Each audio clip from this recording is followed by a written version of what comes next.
ଆପଣଙ୍କ ଅବଚେତନ ମନର ଶକ୍ତି ତାର ଫାଷ୍ଟ ଅଧ୍ୟାୟଟା ମୁଁ ଆଜି ପଢ଼ୁଛି। ଆପଣଙ୍କ ପହଞ୍ଚ ଭିତରେ, ଏଠି ଯୋସେଫ ମର୍ଫି ଲେଖିଲେ, ଆପଣଙ୍କ ପହଞ୍ଚ ଭିତରେ ରହିଛି ଅସୀମ ଶକ୍ତିର ଗନ୍ତାଘର। ମାନେ ଆମରି ମଣିଷ ଦେହରେ ଅସୀମ ଶକ୍ତିର ଗନ୍ତାଘର ଅଛି। ସେ ସବୁକୁ ପାଇବାକୁ ହେଲେ ନିଜର ମାନସ ଚକ୍ଷୁ ଖୋଲନ୍ତୁ ବା ନିଜର ତୃତୀୟ ନୟନକୁ ଖୋଲନ୍ତୁ ଏବଂ ଦେଖନ୍ତୁ ଆପଣଙ୍କ ଭିତରେ ହିଁ ସେହି ସୁନାର ଖଣି ଭରି ରହିଛି। ଆନନ୍ଦ ଏବଂ ପ୍ରାଚୁର୍ଯ୍ୟ ଭିତରେ ରହିବା ପାଇଁ, ବଞ୍ଚିବା ପାଇଁ ଦରକାର ଥିବା ସବୁ ଜିନିଷ ସେହି ଖଣିରୁ ଆପଣ ଖୋଜି ବାହାର କରିପାରିବେ।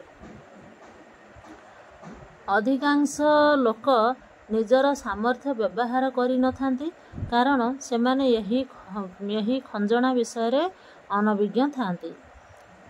ସେ କହିଲେ, ଅଧିକାଂଶ ଲୋକ କ'ଣ କରନ୍ତି, ଜାଣିନଥାନ୍ତି ତାଙ୍କ ଭିତରେ ଏତେ ଜ୍ଞାନ ଅଛି ବୋଲି ସେମାନେ ଦୟନୀୟ ହେଇକି ବଞ୍ଚନ୍ତି।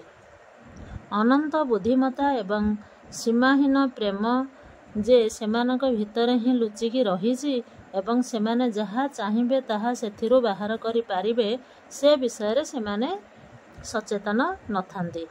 ଗୋଟିଏ ଲୁହାଖଣ୍ଡରେ ଚୁମ୍ବକୀୟ ଶକ୍ତି ଥିଲେ ତାହା ନିଜ ଓଜନର 12 ଗୁଣ ଭାରକୁ ଉଠାଇ ଦେଇପାରେ। କିନ୍ତୁ ଯଦି ଆପଣ ସେହି ଲୁହାଖଣ୍ଡକୁ ଚୁମ୍ବକୀୟ ଶକ୍ତି ବାହାର କରିଦେବେ, ଏହା ହାଲକା ପଥର ଖଣ୍ଡିଏ ମଧ୍ୟ ଉଠାଇ ପାରିବ ନାହିଁ। ସେହିପରି ସଂସାରରେ ଦୁଇ ପ୍ରକାର ଲୋକ ଥାଆନ୍ତି। ଯେଉଁମାନଙ୍କ ପାଖରେ ଚୁମ୍ବକୀୟ ଶକ୍ତି ଥାଏ ସେମାନେ ଆତ୍ମବିଶ୍ୱାସରେ ଭରପୁର ଥାଆନ୍ତି, ଜାଣିଥାନ୍ତି ଯେ ସେମାନଙ୍କ ଜନ୍ମ ସଫଳ ହେବା ପାଇଁ ଏବଂ ବିଜୟ ଲାଭ କରିବା ପାଇଁ ହେଇଛି। ଅନ୍ୟ ପକ୍ଷରେ କ'ଣ ହେଲା, ଅନ୍ୟ ପକ୍ଷରେ ବାକି ଲୋକମାନଙ୍କ ଭିତରେ ଚୁମ୍ବକୀୟ ଶକ୍ତି ନଥାଏ। ତାଙ୍କ ମନରେ ଥାଏ ଭୟ ଏବଂ ସନ୍ଦେହ। ସୁଯୋଗ ପାଖରେ ଥିବାବେଳେ ସେମାନେ ଭାବନ୍ତି, ମୁଁ ବିଫଳ ହେଲେ କ'ଣ ହେବ, ମୋ ଟଙ୍କା କ୍ଷତି ହୋଇଯିବ, ଲୋକମାନେ ମୋ ଉପରେ ହସିବେ। ଏଭଳି ଲୋକମାନେ ଜୀବନରେ ବହୁ ଦୂର ଯାଇପାରିବେ ନାହିଁ, ବହୁ ଆଗକୁ ଯାଇପାରିବେ ନାହିଁ। ସେମାନଙ୍କ ଭୟ ସେମାନଙ୍କୁ ଆଗକୁ ଯିବାକୁ ଦେବ ନାହିଁ। ଜନ୍ମ ଜନ୍ମାନ୍ତରରୁ ରହି ଆସିଥିବା ଗୂଢ଼ ରହସ୍ୟକୁ ଆବିଷ୍କାର କରିବା କାମରେ ଲଗାଇଲେ ଆପଣ ମଧ୍ୟ ଚୁମ୍ବକୀୟ ଶକ୍ତିର ଅଧିକାରୀ ହୋଇପାରିବେ।